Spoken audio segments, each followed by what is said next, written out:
Sambut Ramadan dengan hati yang tenang. Webinar persembahan Meaningful Ways disupport oleh Meaningful Support Program Keluarga Besar MSP ya. Bismillahirrahmanirrahim. Allahumma inna nas'aluka ilman nafi'an wa na'udzubika min ilmin la yanfa. Rabbi zidni ilma warzuqni fahma. Amin ya Allah ya Rabbal Alamin. Untuk itu kepada Bunda Ambar dipersilahkan. Siap, atur nuhun Kang Reza. Bismillahirrahmanirrahim. Alhamdulillahirabbil alamin. Hamdan syakirin, hamdan naimin, hamdan yu'afi ni'amahu wa yukafi mazidah. Ya Rabbana lakal hamd kama yang bagi li jalali wajhikal karim wa azimi sultanik. Rabbi israhli sadri wa yassirli amri wahlul 'uqdatam min lisani yafqahu qawli bi rahmatika ya arhamar rahimin. Alhamdulillah kawan-kawan, di hari ini, pagi ini rasanya jujur ya saya masih agak gimana gitu. Saya mau sharing dulu sedikit. Jadi kemarin ceritanya ada seorang sahabat saya yang Allah panggil gitu ya. Usianya ya masih muda, relatif muda gitu. Sehingga saya berpikir gitu ketika ada di depan jenazahnya gitu, melihat banyak orang menangis di situ gitu ya. Dan saya pun ya tidak dipungkiri meneteskan air mata gitu. Yang saya tangisi adalah, oh iya memang benar ya, sebaik-baik nasihat itu kematian. Jadi kadang manusia itu dinasehatin ini itu ada aja alasannya, dinasehatin, dimotivasi, diberikan petunjuk, disiarkan segala macam. Kadang suka keras kepala gitu ya, bebal nggak mau dengerin, dikasih tahu yang baik nggak mau dilakukan. Dan memang sebaik-baik nasihat adalah kematian, pemutus kenikmatan kehidupan di dunia. Dan memang ketika saya melihat gitu ya sesosok jenazah yang terbujur kaku gitu di hadapan saya mengingat bahwa oh iya ya, bahwa memang semua ini yang ada di dunia ini akan kita tinggalkan. Semuanya tanpa terkecuali. Termasuk juga amarah-amarah kita yang selama ini kita pelihara, kejengkelan-kejengkelan yang selama ini kita simpan apik gitu ya di dalam diri. Ternyata kalau suatu saat kita terbujur kaku semuanya menjadi sangat tidak berarti. Dan bahkan kalau kemarahan itu yang masih kita simpan justru itu yang akan menyusahkan kita, yang akan menyengsarakan kita, yang akan memberatkan diri kita kelak di fase kehidupan yang berikutnya. Jadi kemarin tuh saya dapat nasihat yang luar biasa gitu ya dari sebuah peristiwa yang Masya Allah. Ya memang sebaik-baik nasihat itu kematian sudah. Semua yang kita kejar, yang kita bawa, yang kita simpan, yang kita cintai, yang kita benci akan kita tinggalkan. Dan semuanya terputus tiba-tiba. Masya Allah. Jadi pengingat bagi saya pribadi gitu ya. Dan saya ingin juga berbagi gitu ya. Pengalaman yang saya alami kemarin. Dan satu hal lagi yang membuat saya juga apa ya hati saya tersentuh gitu bahwa oh ya mungkin beliau juga sebelumnya mengira bahwa akan bertemu dengan Ramadan tapi ternyata tidak Allah izinkan untuk bertemu dengan Ramadan tahun ini dan bisa jadi saya pun begitu saya mengira akan bertemu Ramadan bisa jadi kita nggak akan ketemu dengan Ramadan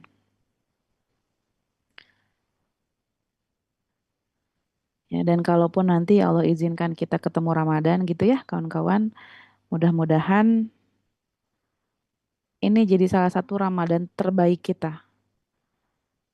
Agar ini Ramadan terbaik kita, maka perlu kita persiapkan dengan sebaik-baiknya.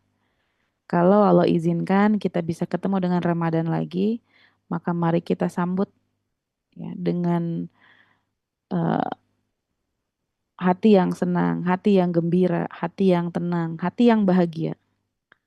Karena memang kawan-kawannya di Ramadan ini banyak sekali obralan-obralan ya dalam tanda kutip pahala yang Allah janjikan. Banyak ampunan, banyak berkah rahmat, banyak juga karunia yang akan Allah tebarkan di bulan Ramadan ini. Jadi dua hal yang ingin saya sampaikan di pembukaan kita hari ini. Ya, yang pertama tentang nasihat kematian. Ini nasihat untuk saya pribadi, kawan-kawan ya. Betapa memang kematian itu tidak memandang usia. Sehingga kalau kita udah yakin semuanya udah diaturin sama Allah, sudah ditetapkan sama Allah, dan rezeki kita juga udah diatur sama Allah, akan dicukupkan sebelum kita meninggal. Jadi kalau rezekinya belum tuntas Allah tunaikan, insya Allah kita tidak akan sampai belum sampai di ujung usia artinya.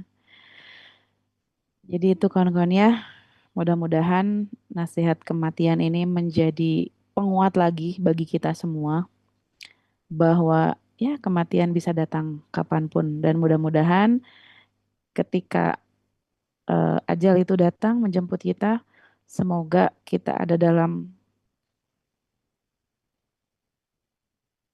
keimanan yang sempurna kepada Allah dan sedang dalam melakukan kebaikan yang Allah ridhoi. Dan mudah-mudahan kelak satu saat kalau Allah panggil kita sudah dalam keadaan hati yang tenang, hati yang menerima, hati yang udah nggak ada marah lagi, hati yang udah nggak ada komplain lagi sama Allah, hati yang udah nggak ada protes lagi sama Allah, kenapa hidupku begini ya Allah?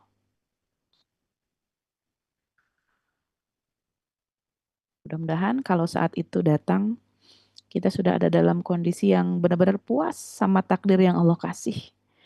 Apapun cerita hidupnya, ya Allah, takdir darimu sudah cukup, sangat-sangat cukup. Dan hamba puas dengan semua ketetapanmu ya Rob.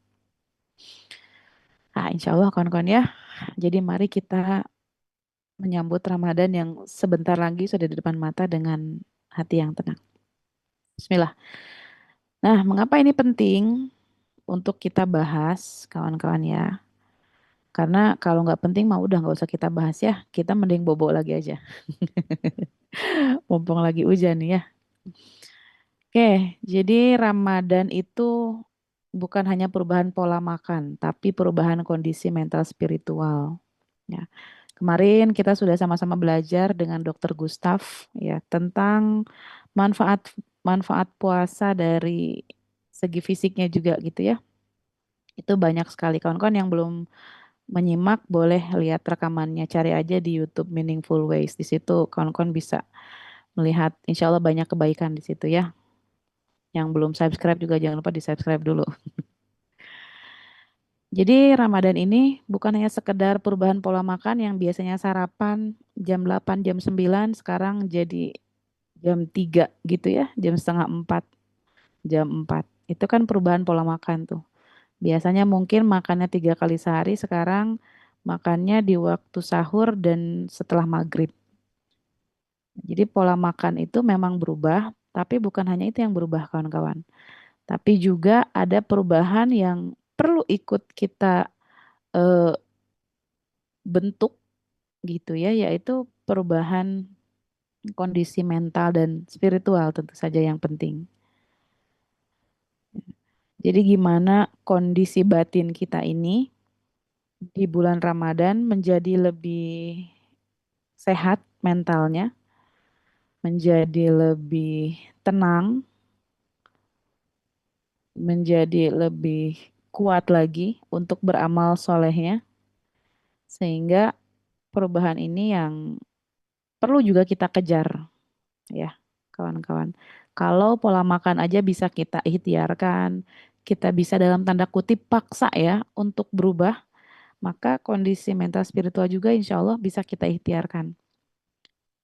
Nah, memang lewat Ramadan ini ya satu lembaga training terbesar sedunia gitu ya, di mana semua umat Muslim Allah training langsung waktunya bersamaan selama 30 hari gitu ya. Jadi ini training terbesar. Karena ini training terbesar, maka ada tujuan besar juga di dalamnya gitu.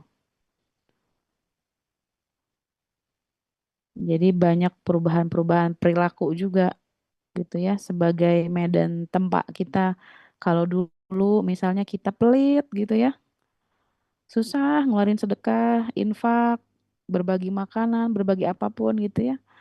Di bulan Ramadan ini kita coba latih. Kalau sulit, usahakan untuk menjadi manusia yang lebih dermawan misalnya. Kita coba munculkan perilaku yang lebih baik. Kalau dulu misalnya hatinya gampang sempit, gampang kesinggung, sekarang coba kita latih di bulan Ramadan ini menjadi Kita latih agar punya hati yang lapang, yang mudah memaafkan, yang menyadari bahwa memaafkan itu manfaatnya bukan untuk orang lain, tapi untuk diri kita.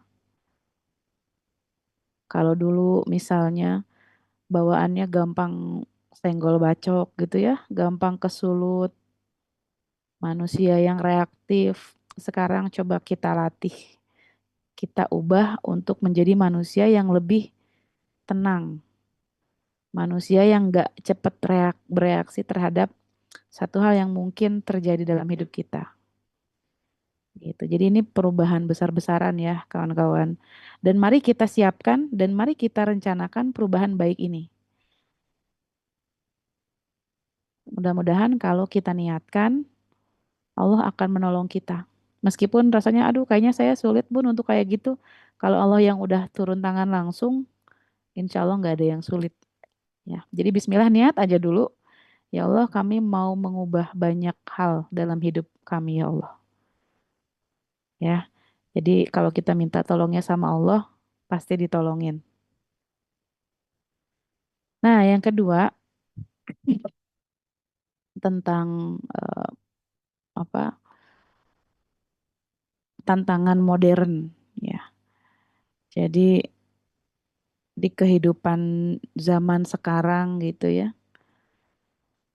itu kan lihat orang-orang tuh kayaknya dari satu aktivitas ke aktivitas lain tuh sat-sat banget gitu ya, sampai ada tagline time is money katanya, waktu adalah uang. Ya di satu sisi mungkin bagus ya, tapi di sisi lain kalau sampai terlalu larut memaknai ini, ya memaknai time is money gitu ya, segala-galanya uang. Wah, ini juga hati-hati bisa membuat kita terjebak sama produktivitas yang berlebih. Akhirnya kita melakukan banyak hal dalam satu waktu. Terus gitu ya. Nanti ada multitasking effect. Jadi ketika kita terlalu melakukan banyak hal dalam satu waktu, itu kan bikin gampang lelah. Sehingga ketika kita diem sebentar itu, ketika kita istirahat sebentar itu seolah-olah itu adalah bentuk kemalasan.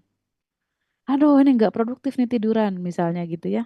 Padahal kalau memang kita butuh istirahat, sedang butuh jeda, istirahat itu justru adalah suatu hal yang produktif. Kan manusia zaman sekarang lihat deh, sibuk aja atau sibuk banget. Manusia zaman sekarang tuh sibuk banget ya nggak sih? Sampai banyak manusia sibuk lah di zaman sekarang gitu. Jadi semua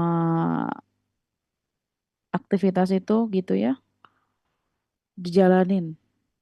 Ya, kita tidak memberikan ruang untuk diri kita untuk merasakan jeda istirahat gitu ya. Contoh multitasking yang paling sederhana apa misalnya? Kita lagi melakukan suatu hal tertentu, itu tetap sambil melakukan hal lain, ya. Misalnya nanti kita taraweh nih. Waktunya taraweh itu kan ya fokus khusyuk taraweh gitu ya.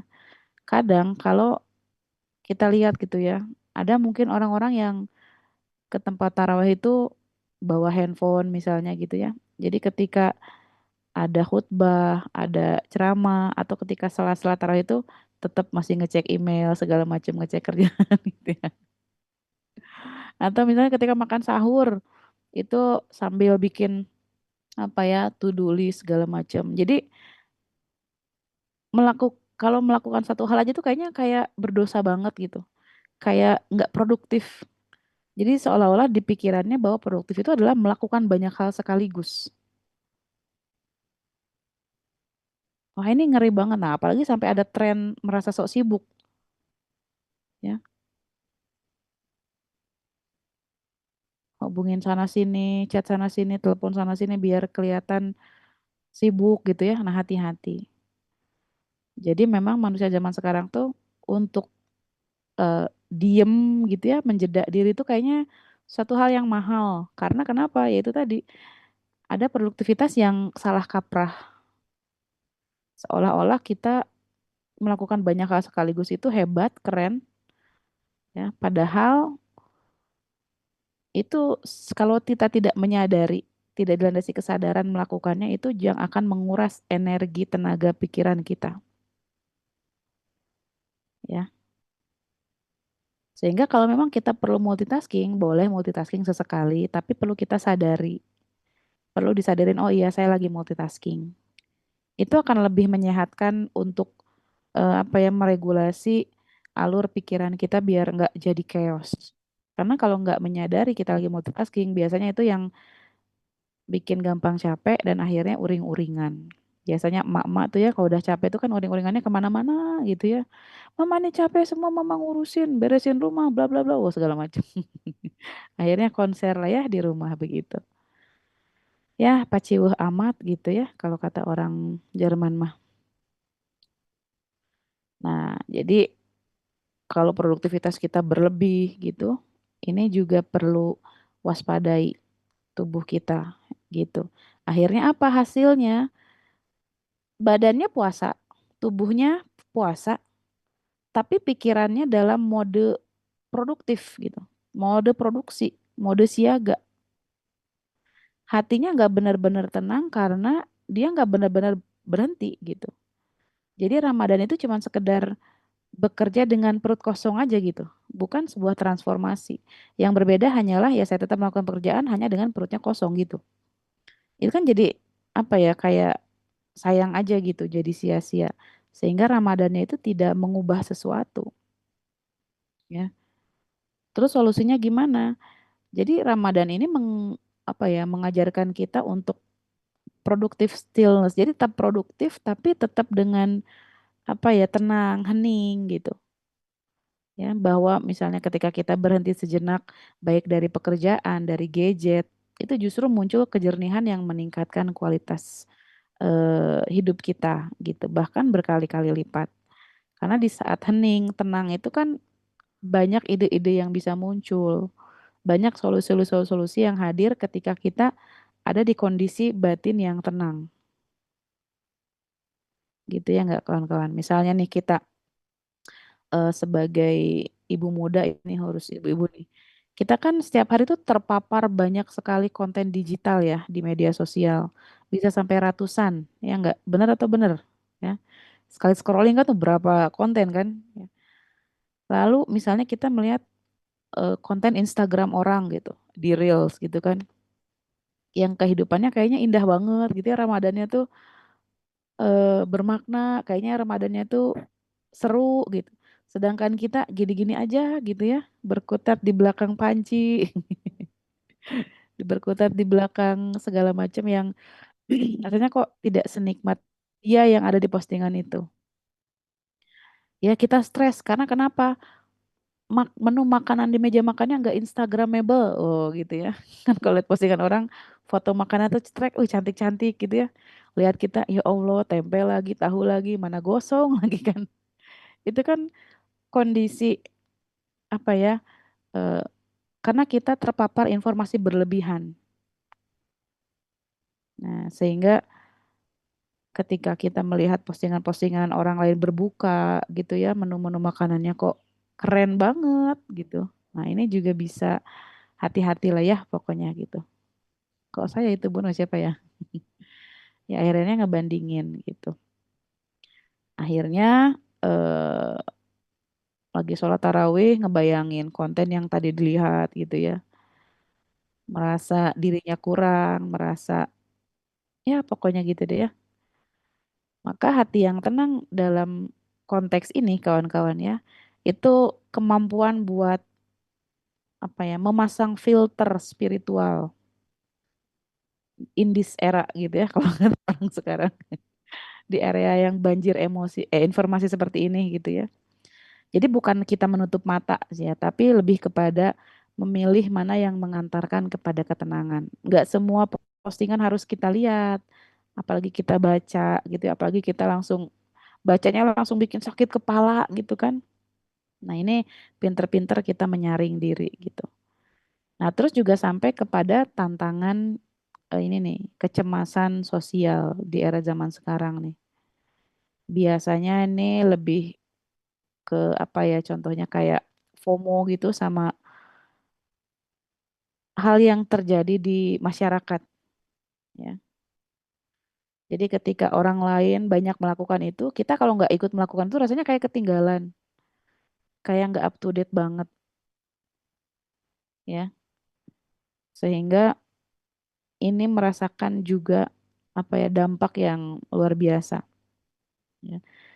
Maka ketika kita merasakan kecemasan ini gitu ya, ketika kita melihat teman-teman misalnya ya punya kebiasaan baik dan kita mungkin belum bisa ada di titik itu, maka kecemasannya kita apa ya, energinya kita ubah menjadi energi untuk bisa beramal baik ya. Jadi memang hati yang tenang di sini kawan-kawan, bahwa lewat Ramadan itu adalah perjalanan personal kita dengan Allah. Jadi memang di Ramadan ini adalah perjalanan kita dengan Allah aja, bukan kompetisi dengan orang lain di sosial media. Karena yang dilihat itu kualitas kehadiran hati kita, bukan kuantitas yang terlihat. Jadi kawan-kawan ya, singkatnya gitu ya, kenapa penting? Ramadan ini bukan hanya sekedar jadi ajang buat diet 30 hari gitu ya. Karena ternyata banyak yang setelah Ramadan kok berat badannya malah naik gitu. Jadi ketika Ramadan hari ke-29 itu turun 3 kilo, pas Syawal hari kedua naiknya 6 kilo gitu ya. Jadi bukan hanya momen untuk menguruskan badan, bukan hanya ritual yang tanpa makna atau jadi perlombaan sosial yang melelahkan. Ya, di hari Lebaran sibuk pakai baju yang eh, tren gitu ya. Kan suka ada nih kita tiap tahun tren baju apa gitu ya. Nah ini hati-hati. Sehingga kalau kita nggak ngerasa nggak pakai baju itu tuh kayak nggak Lebaran gitu ya. Padahal ya udahlah ada baju mah gitu-gitu aja ya. Yang penting mah bersih, tidak ada najis dan insya Allah mudah-mudahan yang terbaik juga ya. Tapi tidak selalu harus baru memang ya. Baju beduk ya betul. Jadi ini kita transformasikan dalam diri kita gitu ya kawan-kawan. Mudah-mudahan ini menjadi momen kita mencharging ulang untuk mengisi ulang baterai di dalam diri kita yang mungkin selama ini lemah gitu ya, masih gampang gelisah, masih gampang khawatir, gampang cemas, gampang kecewa. Nah, kita charge biar penuh, full. Kenapa harus full? Agar ngerasa cukup sama yang Allah kasih. Karena kan 11 bulan kemarin bisa jadi kita banyak kecewa, banyak kurang. Ya Allah kok gini. Kita beranggapan bahwa takdir yang Allah kasih itu kayaknya kok nggak pas ya. Kok kayaknya doa aku belum dikabulkan ya gitu ya. Nah ini kita charge ulang di bulan Ramadan ini. Zrep, biar baterainya penuh langsung. Sehingga kita jadi manusia yang cukup. Cukup dengan apapun yang Allah berikan. Gitu ya.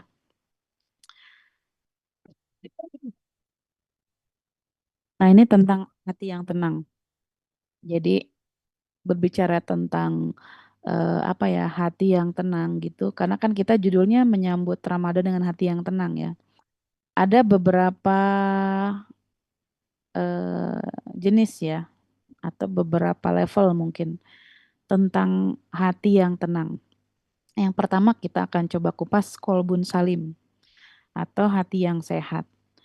Jadi ini kalau diibaratkan itu kayak imun tubuh kita yang kuat. Contoh, ketika mungkin ada gosip yang beredar tentang Anda di rekan kerja ya, di tempat kerja atau di tetangga misalnya ya, atau di circle Anda. Ada gosip negatif lah gitu ya, yang bikin kita tentu nggak suka ya kalau digosipin yang jelek-jelek gitu ya. Nah, hati yang sehat, orang yang punya kolbun salim ini, dia nggak langsung bereaksi atau langsung marah gitu ya ketika mendengar kejadian ini atau mendengar gosip ini. Tapi dia memfilter. Filternya tuh langsung nyala. Oh ya ini mungkin ini ujian atau ada salah paham. Biarlah Allah yang membela gitu ya. Jadi hati kita ini selalu kembali kepada kebenaran ya dan punya filter spiritual yang otomatis menolak racun-racun itu.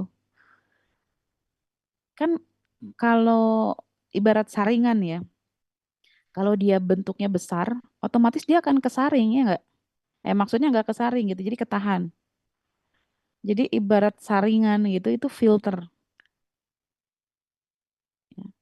Sehingga ketika misalnya kawan-kawan kalau lihat orang yang lagi ngebangun rumah gitu kan ada yang suka di apa namanya disaring pasirnya ya, nanti dipisahkan pasir yang halus sama kerikil. Nah itu kolbun salim tuh kita langsung bekerja tuh si filternya. Ketika diomongin, dijelek-jelekin, ada gosip, dia nggak langsung gitu, nggak langsung ngegas, nggak langsung kepalanya ngebul gitu ya, apalagi langsung senggol bacok gitu, wah itu jauh. Tapi orang yang punya hati yang sehat ini, ketika dengar sesuatu yang mungkin tidak sedap, dia filternya nyala, otomatis tuh kepisah pikiran-pikiran yang berupa racun itu tadi ya. Akhirnya negative thinking, overthinking itu kesaring otomatis. Wah ini jangan-jangan ada yang nggak suka nih sama saya, mau menjegal saya, wah segala macam. Itu kan pikiran-pikiran racun ya, yang meracuni batin kita. Nah sekarang kita cek ke dalam diri kita, bagaimana kondisi batin kita. Apakah kita udah nyala belum nih filternya, atau masih gampang keracunin sama pikiran sendiri? Peristiwanya terjadi, tapi kan yang menentukan pikiran kita kan ya pikiran kita. Nah masalahnya filter kitanya nyala apa enggak? Kalau nggak nyala, kalau kita masih gampang apa ya termakan oleh pikiran negatif, nah bisa jadi kita belum punya hati yang sehat. Nah, mungkin juga masih sakit ya, atau nauzubillah malah mungkin sudah mati. Nah, jangan sampai ya. Maka kita cek orang yang sehat hatinya itu kalau ada hal yang nggak enak dia nggak langsung bereaksi, filter dulu. Jadi racunnya tuh langsung disaring kawan-kawan ya. Kawan-kawan bayangin aja. Jadi kalau kawan-kawan dengar omongan gak enak, itu ingat aja sama saringan. Oh ya nih, mana yang harus disaring nih? Mana pikiran yang beracun? Kawan-kawan kalau di depan kawan-kawan ada racun mau dimakan nggak? Atau mau diminum nggak? Ada sebotol tulisannya ini racun. Mau diminum atau tidak? Nah, saya yakin nggak ada yang minum ya. Karena kenapa? Tahu itu racun. Sehingga kalau kita sadar itu racun, kita nggak akan meminumnya, gitu ya. Atau ini bisa membunuhmu. Oh, ternyata ada juga ya yang pakai ya. Meskipun udah ditulisin rokok membunuhmu, oh masih banyak yang merokok ternyata. Gitu ya. Jadi karena tidak sadar. Nah, berarti cek kolbunnya, kolbunnya udah sehat, sakit, atau gimana gitu ya kawan-kawan. Gimana kalau nggak sadar itu racun, Umi? Ya kalau nggak sadar, ya mau gimana ya? Makanya perlu membangun kesadaran. Ya, begitu ya. Terus yang kedua, tenang yang kedua tuh gimana? Tumaninah. Ini ketentraman jiwa. Kalau diibaratkan kayak perahu gitu ya, yang ada di lautan tenang gitu ya. Itu kan perahu itu sebetulnya udah melewati banyak badai, ombak gitu kan. Tapi ketika perahu itu dia stabil gitu ya. Nah, itu kita ibaratkan tumaninah tuh kayak gitu, tentram jiwanya. Jadi ketika misalnya Anda dapat info kalau Anda gagal dalam proyek ini misalnya atau dalam tes tertentu. Ada rasa kecewa wajar. Nah, tapi di tengah kekecewaan itu ada fondasi ketenangan yang membuat Anda tuh tidak hanyut dalam keputusasaan. Anda masih bisa sholat dengan khusyuk, masih bisa tersenyum sama keluarga, sama anak, sama istri, sama suami, dan masih bisa berpikir jernih untuk langkah berikutnya. Nah, ini kayak apa ya? Ketenangan sehari-hari gitu yang ya berkaitan sama kehidupan kita sehari-hari. Jadi, meskipun ada hal yang bikin kita oh iya kecewa nih karena saya masih gagal, tapi tetap kita sholat, tetap nyaman sama keluarga, tetap bisa memberikan apa eh, pendampingan terbaik. Nah, ini ketenangan yang hadir sebenarnya meskipun perahu itu ada di atas lautan yang bisa kapanpun dia berombak, gitu ya kawan-kawan.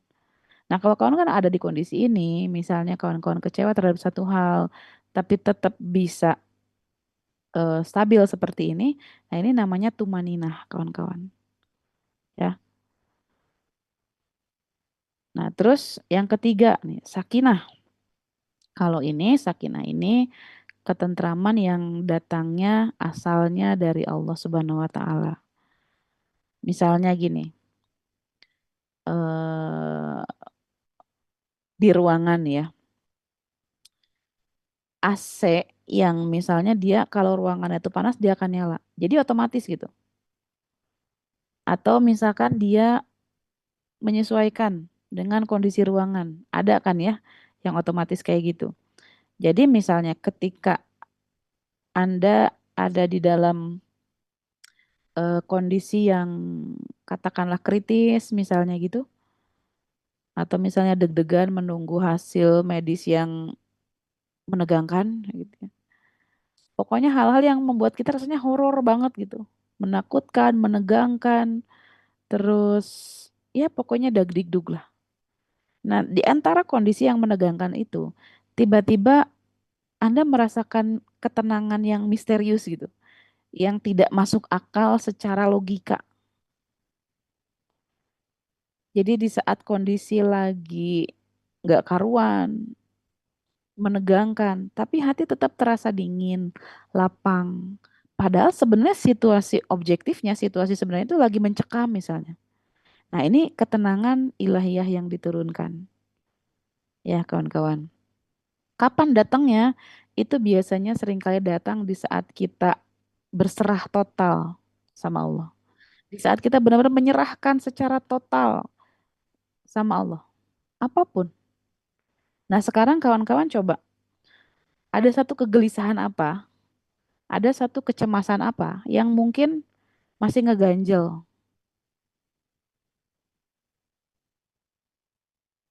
Kenapa masih ngeganjel? Ya karena kita belum berserah secara total sama Allah. Coba sekarang kawan-kawan kalau misalkan punya satu kekhawatiran, kecemasan, coba dihadirkan lagi kecemasannya apa? Kekhawatirannya apa? Apa yang membuat begitu takut, deg-degan, dan sebagainya? Nah, coba sekarang kita serahkan seutuhnya, sepenuhnya, pasrah berserah total sama Allah. Ya, kalau terasa sesak, tarik nafas panjang. Hembuskan perlahan. Serahkan sama Allah. Ya Allah, hamba serahkan urusan ini kepadamu seutuhnya. Yang takut mati, khawatir tentang anak, takut dengan kondisi sekarang. Ya apapun kekhawatiran yang kawan-kawan rasakan, coba hadirkan. Sekarang coba serahkan total, sepenuhnya, seutuhnya sama Allah. Serahkan, lepaskan. Ya, anak belum menikah, padahal anak perempuan umur sudah cukup. Oke? Serahkan kekhawatirannya sama Allah. Ya Allah, anakku belum menikah sampai umur segini ya Allah. Padahal umurnya sudah cukup. Serahkan, lepaskan sama Allah.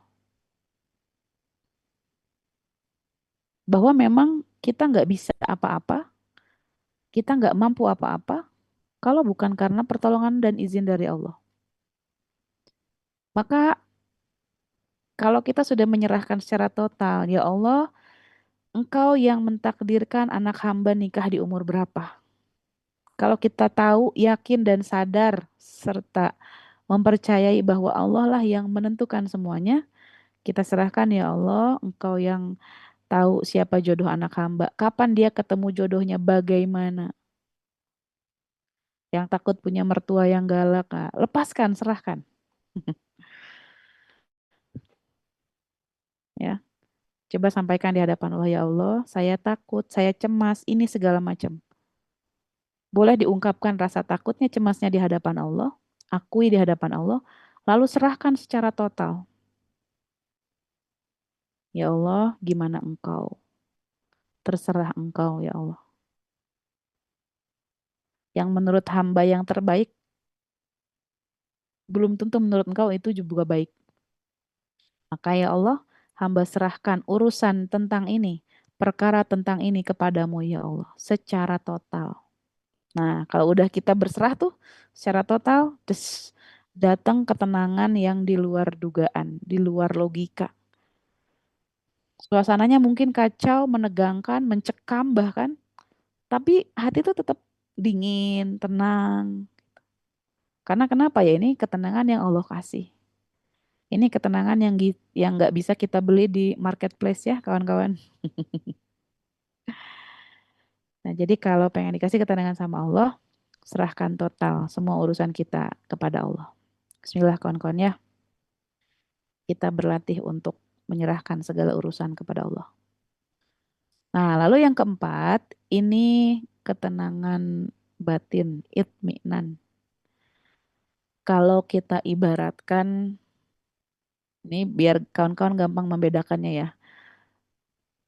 Kalaupun mungkin misalnya pengibaratannya agak kurang pas ya mohon dimaafkan. Tapi mudah-mudahan lewat analogi ini bisa lebih paham, bisa dibedakan.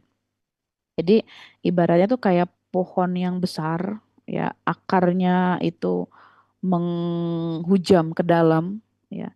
Dia kokoh, tidak goyah, tidak mudah goyah oleh angin. Jadi pohonnya besar, akarnya kuat. Itu sehingga ada angin tuh dia ya biasa aja gitu. Contoh misalnya ya kalau dalam kehidupan kita sehari-hari gitu ya. Ada seorang ibu single mom misalnya ya, yang penghasilannya ya pas-pasan. Tetapi ibu ini dia nggak merasa cemas akan rezeki hari esok. Setiap ada setiap kali ada kegelisahan gitu ya, dia benar-benar merasa dia merasa cukup dengan jaminan Allah, dengan jaminan rezeki dari Allah. Bukan sekadar ucapan, tapi keyakinan yang sudah menyatu dengan denyut nadinya, sudah menyatu dengan detak jantungnya. Bukan hanya di lisan, tapi dia udah benar mendarah daging bahwa menyadari, mengimani, mempercayai bahwa Allah pasti cukupin. Sekarang mungkin gak punya uang, tapi yakin Allah pasti besok cukupin. Nah gitu kan. Nah itu keyakinan yang udah mendarah daging gitu ya, udah menyatu dengan tubuhnya. Karena memang eh, ketenangan ini datang ketika yakin bahwa ya Allah akan mencukupi ini semua. Pasti Allah akan mencukupi ini semua. Ya, kalau di dalam Quran surat Ar-Ra'd 28 gitu ya, kita diingatkan bahwa hati kita menjadi tentram dengan mengingat Allah, ya. Aliyazina amanu wa tatmainnul qulubuhum bizikrillah. Ala bizikrillah tatmainnul qulub. Jadi orang-orang yang beriman dan hati mereka itu menjadi tentram dengan mengingat Allah, ya. Jadi ingatlah bahwa hanya dengan mengingat Allah hati jadi tentram gitu kawan-kawan. Jadi di sini disampaikan dalam ayat ini bahwa orang-orang yang beriman, alazina amanu, Allah menyebutnya orang yang beriman. Sehingga ya memang ketenangan itu datang juga dari keimanan. Nah, kalau masih ada gelisah, takut, nah jangan-jangan Allah belum panggil kita sebagai orang yang beriman. Cuman ngaku-ngaku doang beriman gitu ya, nggak sungguh-sungguh beriman gitu. Maka kawan-kawan ya, misalnya nih ketika kita analogikan ya, contoh kasus ketika ada seseorang yang misalnya punya masalah finansial gitu. Orang yang hatinya sehat, yang tenang, itu dia tidak menyalahkan keadaan gitu ya. Sehingga ketika kondisi apa misalnya masalah finansial tadi gitu ya yang sederhana, yang Ya mungkin terlihat seperti pas-pasan, tapi dia yakin dan dia tenang karena yakin Allah akan mencukupi. Nah, jadi ini perbedaan keempat hal ini ya, kawan-kawan. Jadi kalau kolbun salim itu apa tadi? Itu saringan ya, filter. Jadi kolbun salim itu penyaringan, proses penyaringan, filter dari gangguan, dari toksin, ya, dari racun-racun. Nah, kalau yang kedua, tumaninah ini kondisi yang stabil, pondasi yang kokoh. Kalau yang sakinah ini apa? Ini ketenangan yang diberikan dari Allah Subhanahu wa taala. Dan kalau yang itminan ini apa? Ketenangan yang sudah menetap gitu kan. Pokoknya mudah-mudahan Allah bisa anugerahkan kepada kita hati yang tenang untuk menyambut Ramadan nanti. Nah, bukan hati yang mati gitu kawan-kawan. Nah, apa itu contoh hati kolbun yang sudah mati? Jadi dia tidak tersentuh oleh ayat-ayat Al-Quran. Rasanya berat banget interaksi sama Al-Quran. Lebih gercep buka WhatsApp, lebih cepat buka medsos daripada kalau buka Quran tuh bentar dulu deh. Kalau buka scroll kan langsung seret seret seret. Nah, kalau tiap mau buka Al-Quran ada aja alasannya. Ada aja godaannya tuh gitu ya. Sehingga mm, membuat hati kita ya tidak tersentuh sama Al-Quran. Ya, auzubillah. Nah, kemudian yang bahaya lagi kalau hati kita mati, nah ini tidak takut pada maksiat, imunitas spiritualnya menurun. Ya, jualan pakai HP bu, nalah modus. Ya itu mah diri sendiri yang tahu ya. Kita modus apa bukan gitu. Mending nunjuk diri sendiri daripada ditunjuk sama orang.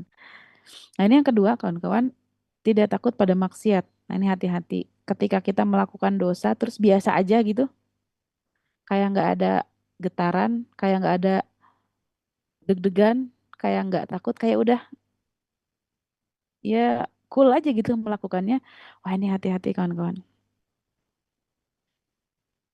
Ketika kita misalkan berbohong, terus hati kitanya biasa aja gitu, nggak deg-degan. Wah ini hati-hati. Mengambil hak yang bukan orang, terus hati kita nggak deg-degan. Waduh itu hati-hati. Ngambil pulpen orang, wah itu kan kadang suka tidak disadari ya. Saya kemarin lihat sebuah konten, jadi ceritanya judulnya gitu ya, ada judul besarnya, hati-hati menyimpan barang berharga di tempat umum katanya. Yang di shoot itu uang gepokan 100 ribuan. Terus ada gambar perempuan di situ lagi ngendap-ngendap kayak mau mengambil sesuatu. Kan dikiranya audiens itu akan mengambil uang itu ya. Karena kan judulnya hati-hati nyimpan barang berharga di tempat umum. Ada perempuan seolah-olah mengendap mengambil barang tertentu, ternyata yang diambil tuh sebelah uang, pulpen gitu ya. Uangnya dicuekin, yang diambil pulpen. Nah, ini ada pelajaran berharga gitu ya yang saya apa mendapatkan suatu pelajaran. Oh iya ya, kadang kita ngerasa ngambil pulpen itu hal yang sederhana banget, padahal itu bukan milik kita gitu ya. Sehingga kita terbiasa mengambil yang bukan hak kita, meskipun itu cuman pulpen doang.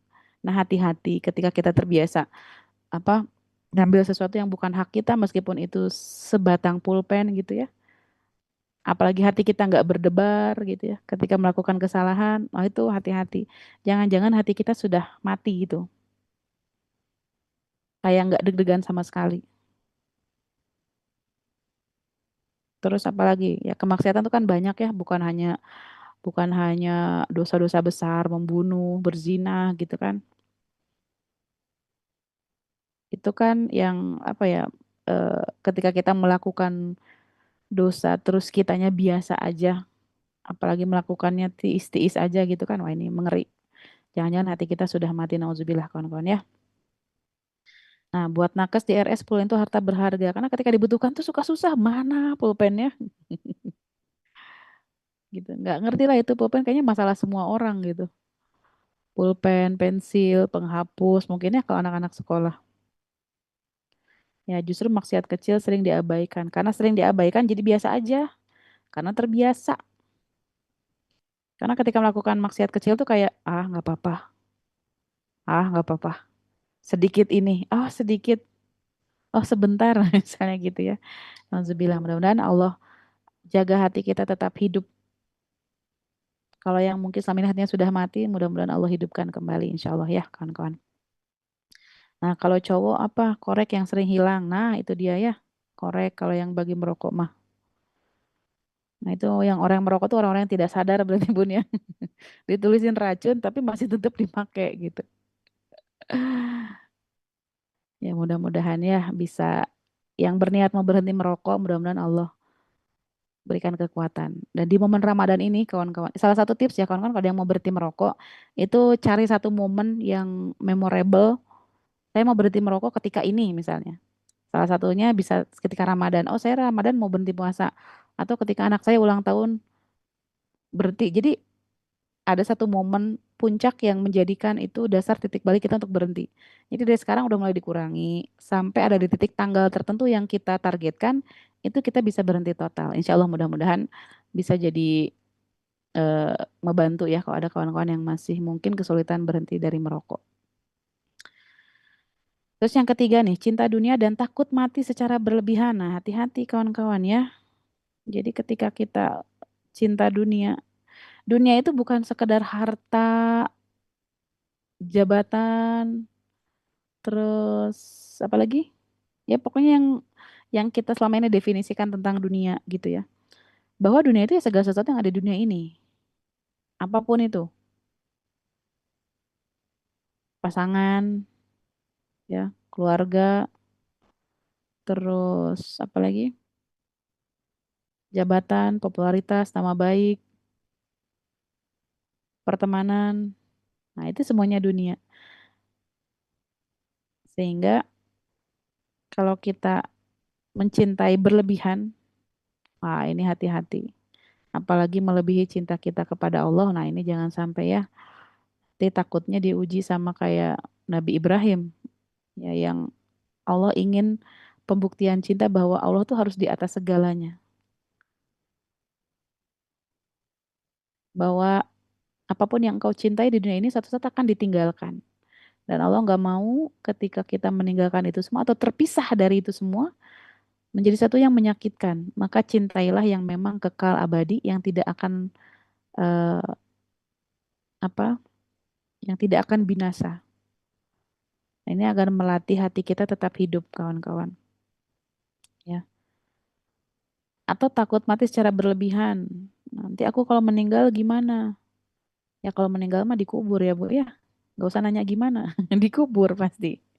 Gitu. Sehingga justru yang perlu kita, kalau perlu dicemaskan gitu ya, bagaimana kita nanti kondisi ketika mati. Kita mati ketika dalam kondisi apa? Nah itu kawan-kawan ya. Jadi yang ditakutkan itu bukan nanti sepeninggal kita anak-anak gimana gitu ya. Karena insya Allah anak-anak pasti akan Allah urus, Allah jagain. Ya insya Allah. Jadi kita lepaskan semua kekhawatiran, ketakutan yang menguras energi. Akhirnya energi yang bisa digunakan untuk mencintai anak-anak kita, menyayangi anak-anak kita, merawat anak-anak kita, justru malah dipakai energinya untuk mencemaskan sesuatu yang sebetulnya ya sudah Allah tetapkan. Cuman bagaimana cara kita meninggalnya, ya itu yang belum tahu. Nah itu yang perlu kita ikhtiarkan. Justru kita khawatir terhadap sesuatu yang sudah Allah tetapkan, bukan kepada sesuatu yang belum Allah tetapkan. Nah ini kawan-kawan ya, agar melatih hati kita tetap hidup, maka cek hal-hal ini kawan-kawan ya. Agar nanti persiapan Ramadan kita insya Allah mudah-mudahan semakin top lagi ya. Nah ini persiapannya yang pertama mindful intention setting. Jadi setting niat kita eh, yang apa ya, yang pas, yang benar. Kita puasa buat apa? Kita di Ramadan ini buat apa? Apakah buat diet? Ataukah buat apa? Atau Biar apa? Nah, ini setting niat dari awal tuh perlu di set ya. Kenapa penting ngeset niat? Karena banyak sekali manfaat dari niat kawan-kawan. Ya, salah satunya niat itu menguatkan baik secara fisik maupun secara mental, apalagi secara spiritual. Secara fisik, ketika kita di saat waktu makan sahur, kita niat puasa ya nggak kawan-kawan? Kenapa niat itu penting dan menjadi amalan pertama yang dilakukan seorang muslim ketika mau melakukan peribadahan? Jadi niat itu yang pertama, selalu yang pertama. Karena kalau nggak niat, amalan itu tidak diterima ya nggak? Karena ya nggak niat. Bapak Ibu melakukan gerakan sholat, membaca bacaan sholat. Tapi kalau nggak niat sholat, itu tidak tercatat sebagai sholat ya nggak? Nah, begitupun ketika Ramadan nanti, puasa nanti, setting niat yang benar. Karena manfaatnya apa? Jadi saya pernah menyampaikan ini kawan-kawan ya. Di dalam tubuh kita ada satu sel otak namanya hipotalamus. Nah, itu kalau dibilang bosnya gitu, bosnya di otak kita. Nah, niat itu letaknya ada di hipotalamus. Jadi ketika niat hari ini aku niat puasa karena Allah Ta'ala bla bla bla bla bla dan sebagainya. Itu artinya hipotalamus itu lagi nge-broadcast pesan ke seluruh tubuh.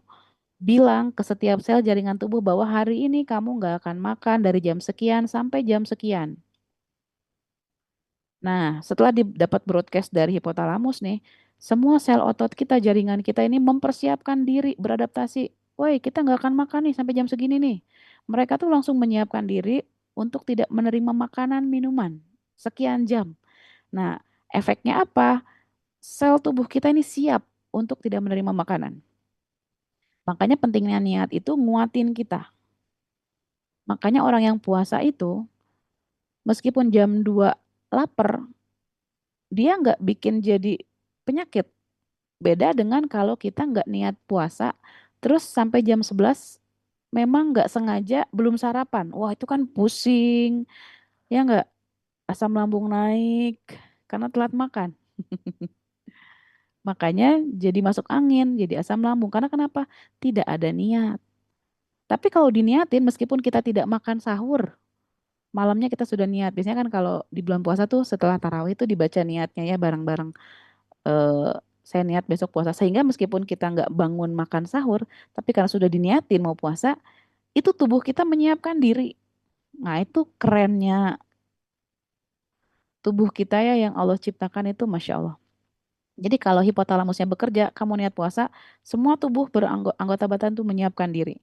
Nah, makanya pentingnya intention, niat kehadiran kita ini di puasa ini apa? Niatnya yang khusyuk. Nah, itu niat secara fisik ya kawan-kawan. Ternyata secara fisik juga bermanfaat sekali. Niat itu. Gitu kawan-kawan. Sehingga jangan lupa niat yang benar setting. Niat kita puasa untuk apa? Karena apa? Setting yang benar. Karena itu akan menjadi apa ya energi booster bagi kita. Ya. Terus nih cognitive restructuring tentang makna puasa. Jadi makna puasa ini kita bangun lagi bukannya sekedar menahan lapar dan haus ya kawan-kawan kita sudah tahu lah kalau itu mah. Yang ketiga ini sebagai emotional regulation training. Jadi latihan untuk meregulasi emosi. Makanya kenapa kalau ada yang ngajak ribut, apa katanya jawabnya? Katakan aku sedang berpuasa. Artinya apa? Nggak mau ikut ribut. Kita pasang benteng yang kuat bahwa nggak saya lagi puasa. Nah itu kan kita latihan tuh ya untuk meregulasi emosi. Ketika kita lapar, misalkan pengennya minum, makan yang segar-segar gitu ya. Bagaimana kita menahan diri agar yang memang tadinya makanan itu halal, ya Bapak Ibu. Pisang halal nggak? Halal ya. Beras halal? Halal. Apel halal? Halal. Semua makanan halal itu halal. Tapi kalau siang hari ketika bulan Ramadan menjadi haram, kenapa? Ya karena kita lagi puasa. Dan disitulah latihan kita bahwa makanan yang halal pun bisa jadi haram kalau memang belum waktunya. Makanya kita berlatih menahan diri hingga saatnya nanti berbuka. Benar nggak? Yang tadinya halal itu bisa haram kalau memang belum waktunya. Inilah kita melatih untuk mengelola diri bahwa ya ada waktunya gitu. Meskipun boleh, tapi ada waktunya. Ini latihan kita ya, kawan-kawan. Terus nih social connection planning. Jadi kita juga momen yang tepat juga untuk membangun jejaring gitu ya. Kita bisa ikut komunitas, taklim, kawan-kawan yang sudah tergabung di Meaningful Ways ini, insya Allah ya kita jadi penguat satu sama lain. Kawan-kawan mungkin yang belum join grupnya boleh join grup atau mau bergabung di keluarga besar Meaningful Way Support Program di MSP gitu ya. Itu juga boleh. Ini momen-momen buat nguatin karena kadang hijrah sendirian itu capek, berat. Tapi kalau bareng-bareng itu kayak ada penguat juga karena kita melangkah bersama-sama gitu ya. Nah, itu tuh ada Kak Clara sudah ngirim. Kalau kawan-kawan yang mau join di keluarga besar MSP boleh situ ya. Biasanya setiap hari Jumat kita ada tanya jawab ya dengan saya. Kalau hari Jumat, kalau hari Selasa dengan Ustadz Indra. Jadi kita banyak ngobrol-ngobrol di situ. Jadi kawan-kawan boleh tanya di grup. Kita ya sharing-sharing lah. Saling doain, saling nguatin. Nah, ini the journey of Ramadan kawan-kawan ya. Jadi Ramadan ini adalah sebuah perjalanan ya, bukan tujuan. Sehingga Ramadan ini sebagai salah satu cara kita untuk berubah, untuk memperbaiki diri gitu ya. Sehingga maafkan diri jika ada ibadah kurang optimal. Jangan juga sampai harusnya malah menyalahkan diri sendiri, menjudutkan diri sendiri. Ini malah jadi bikin eh, menyiksa batin kita gitu ya, karena merasa bersalah yang terus-menerus. Maka mengakui bahwa oh iya saya kurang optimal. Dan kita doa mudah-mudahan ya Allah kita dimampukan, diizinkan oleh Allah bisa lebih baik lagi ibadahnya. Itu akan lebih menenteramkan bagi kita ya. Ya, mohon kepada Allah di waktu sakaratul maut nanti mengucapkan la ilaha illallah. Amin amin ya amin ya. Kemudian fokus pada progres bukan kepada kesempurnaan ya, fokus sama kemajuan sehingga berapapun kemajuan ibadah yang kita lakukan, oh hari ini saya baru cuman bisa sedekah 10.000 pun, Alhamdulillah. Bukan bilang, ya cuman 10.000, enggak. Alhamdulillah ya Allah, kau izinkan hamba bisa sedekah 10.000. Ya Rob, mampukan hamba di waktu berikutnya bisa sedekah lebih baik lagi dari ini dan lebih ikhlas lagi dari ini. Jadi setiap progres itu kita apresiasi, kita hargai, dan kita syukuri.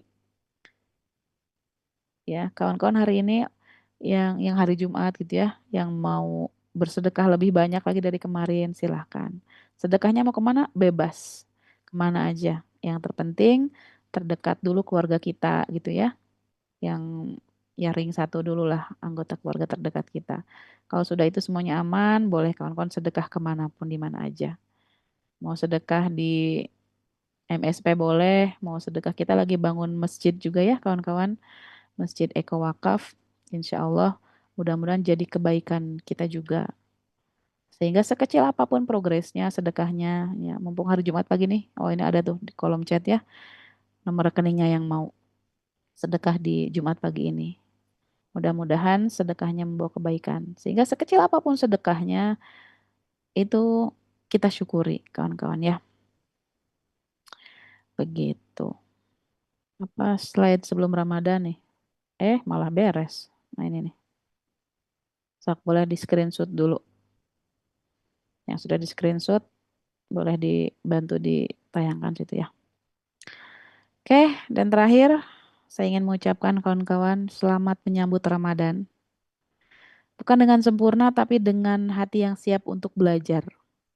Bukan tanpa salah tapi dengan hati yang terbuka untuk diperbaiki. Mudah-mudahan Allah izinkan kita bertemu dengan Ramadan berikutnya dan semoga Ramadan ini menjadi Ramadan yang lebih baik dari Ramadan sebelumnya dan semoga jadi Ramadan terbaik juga insya Allah di tahun ini. Mudah-mudahan Allah karuniakan hati yang tenang, hati yang siap belajar, hati yang terbuka untuk mau diperbaiki dan mau disehatkan oleh Allah Subhanahu wa taala. Barakallahu fikum kawan-kawan. Terima kasih. Saya kembalikan ke Kang Reza. Tafadhol Kang. Masya Allah, siap mudah-mudahan wafik barakallah. Alhamdulillah, hatur nuhun. Syukron jazakallah khair sudah bersamai kita pagi hari ini. Gimana Bapak Ibu, Ayah Bunda, Abang Kakak semuanya boleh dong ditulis Satu dua kata, dapat insight apa? Dapat pembelajaran apa dari pagi hari ini? Alhamdulillah katanya. Masya Allah. Powerful. Semakin semangat, semakin siap ya untuk menghadapi Ramadan insya Allah. Asik. Luar biasa ilmunya. Jazakillah khair. Ketenangan hati. Alhamdulillah bikin adem hati ini. Alhamdulillah. Mana di luar masih gerimis lagi ya, hujan-hujan. Mau rekamannya tadi masuknya telat. Boleh dong. Segera di follow YouTube-nya Meaningful Ways. Ada semua recording ya. Atau kalau misalkan mau update-update, tergabung aja dengan grup Meaningful Ways. Nah, nanti termasuk webinar setiap hari, info-infonya ada di sana gitu. Tapi bagi yang mau langsung ke YouTube-nya Meaningful Ways juga boleh.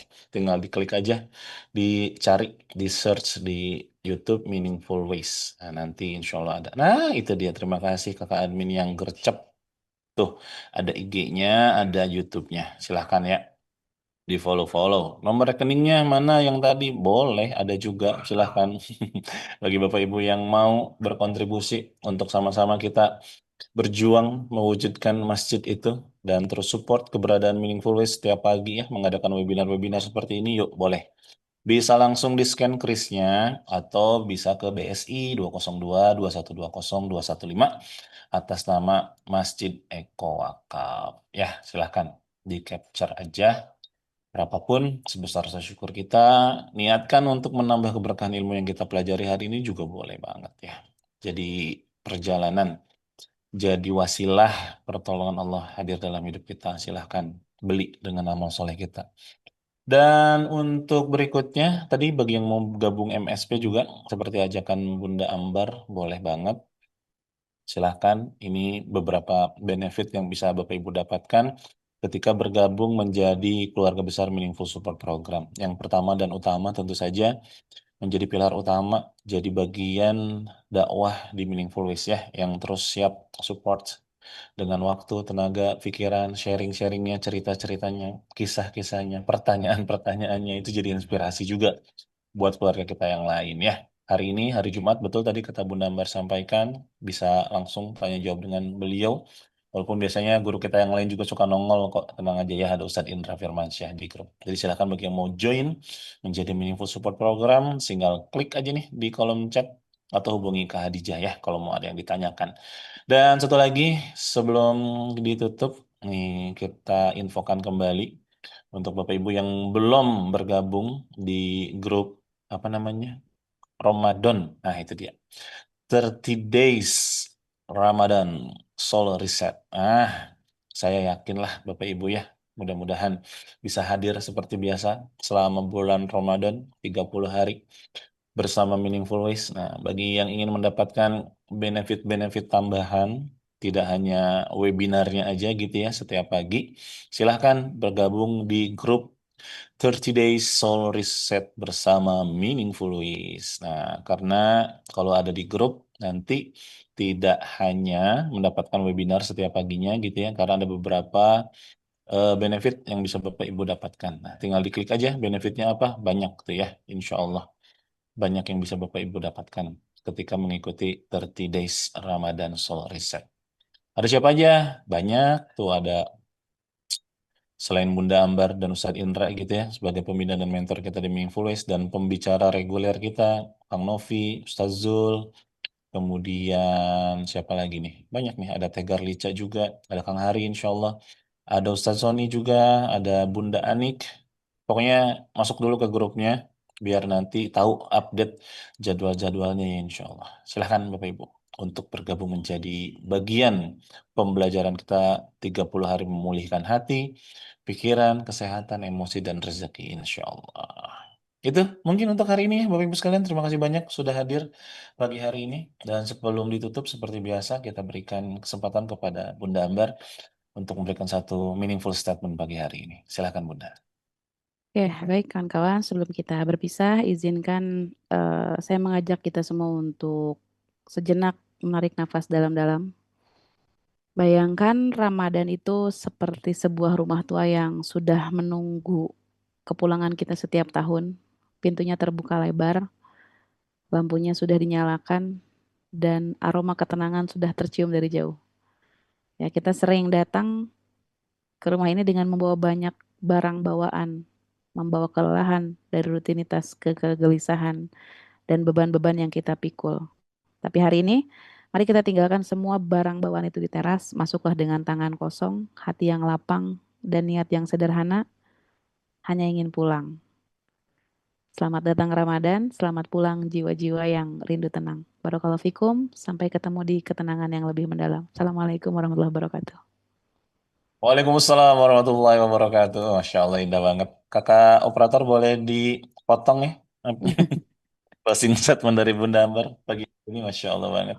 Kita jadikan konten, kita sebarkan kebaikan Bapak Ibu.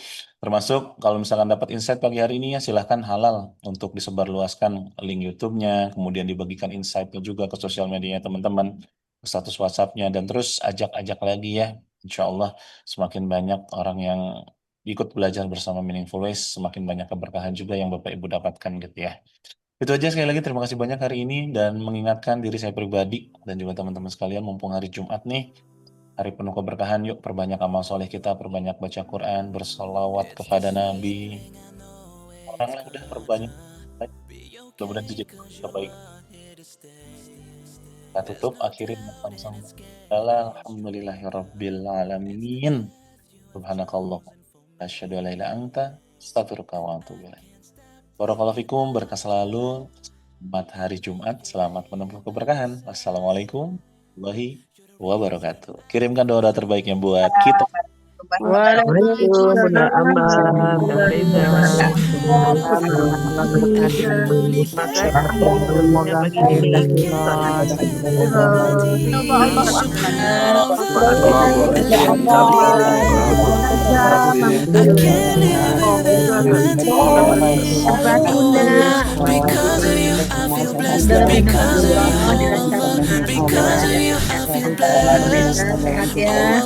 Because of you, I feel blessed. Because of you, oh Allah. Because of you, I feel blessed.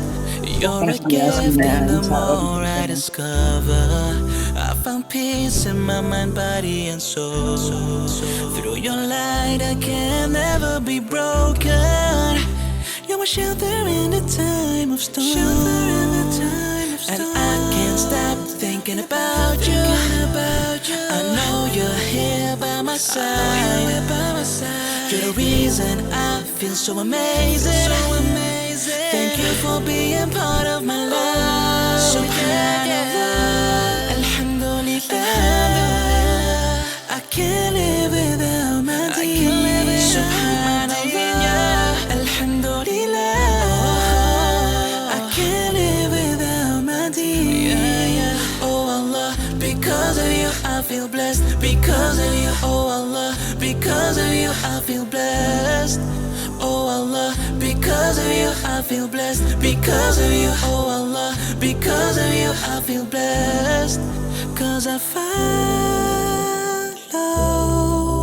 to light, to light. Cause I follow to light, to light.